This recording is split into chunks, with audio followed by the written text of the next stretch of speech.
ಎರಡು job notification ಅನ್ನ ಹೇಳ್ತಾ ಇದ್ದೀನಿ. ಸೊ ಯಾವುದೇ ಪರೀಕ್ಷೆ ಇಲ್ಲದೆ ಈ ಗೌರ್ಮೆಂಟ್ ಜಾಬ್ ಅನ್ನ ನೀವು ತಗೋಬಹುದು.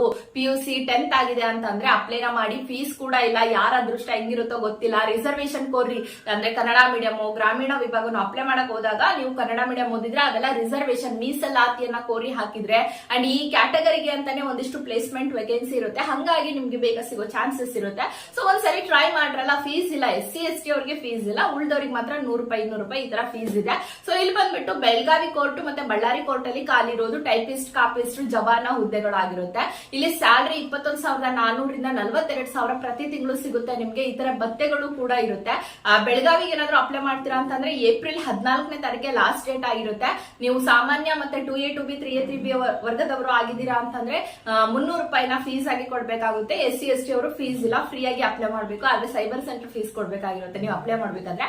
ಇನ್ನ ನೀವು ಬಳ್ಳಾರಿಗೆ ಅಪ್ಲೈ ಮಾಡ್ತೀರಾ ಅಂತಂದ್ರೆ ಸಾಮಾನ್ಯ ವರ್ಗದವರು ಮತ್ತೆ 2A 2B ವರ್ಗದವರು ಬಂದ್ಬಿಟ್ಟು OBC ದವರು ಬಂದ್ಬಿಟ್ಟು ₹200, SC/ST ಅವರು ₹100 ಪೇ ಮಾಡಬೇಕು. ಅದಕ್ಕೆ ಮೇ 6ನೇ ತಾರೀಕು ಲಾಸ್ಟ್ ಡೇಟ್ ಆಗಿರುತ್ತೆ. ಎರಡು ಜಾಬ್ ನ PDF ನೋಟಿಫಿಕೇಶನ್ ನಾನು ಕಮೆಂಟ್ ಬಾಕ್ಸ್ ಅಲ್ಲಿ ಹಾಕಿರ್ತೀನಿ. ಖಂಡಿತ ಅದನ್ನ ನೋಡಿದ್ರೆ ನಿಮ್ಗೆ ಗೊತ್ತಾಗುತ್ತೆ. ಓಕೆನಾ? ಐ ಹೋಪ್ ಈ ಮಾಹಿತಿ ನಿಮ್ಗೆ ಇಷ್ಟವಾಗಿದೆ ಅಂತ ಅನ್ಕೊಳ್ತಾ ಇದೀನಿ. Thank you so much.